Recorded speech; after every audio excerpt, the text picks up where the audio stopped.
বলছি শোনো, তোমার ভাষা তোমার বুঝতে একটু সমস্যা, তুমি কোন জায়গার ভাষা বলছো আমি বুঝি না। আমি আমার কথা শোনো, আমার রাস্তা একটু দেরি হয়ে গেল।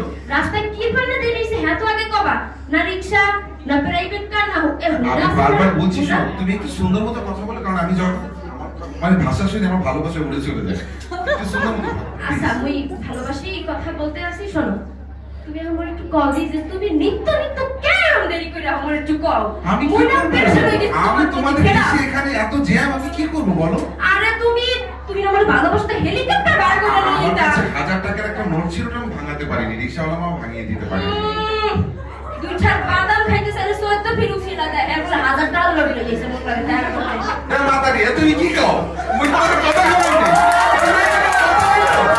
মুই হাতে কত খাবার খাওয়াইছি, হাতে আমারে কয় বলি বলে 2 টাকা বাদাম খাওয়াই নাই। ওই ফুচকা খাওয়াইছে 5টার বাড়ি, বাদাম খাওয়াইছে রেস্টুরেন্টে। তো জীবন নাই রেস্টুরেন্টের কথা কইলে কয় কি জানেন? এ দাদু তুমি এর কথা হইলো না। এর কথা হইলো না। মুই এর বহুত টাকা দিছি, মুই এর বাদাম খাওয়াইছি, মুই বহুত কিছু খাওয়াইছি। এলা মিথ্যা কথা কয়, এতক্ষণ তো মুই সত্য কথা কইতাছিলাম। এদিন মাতারি মিথ্যা কথা কয়। হ্যাঁ মারা তুই যদি মিথ্যা কথা বলতো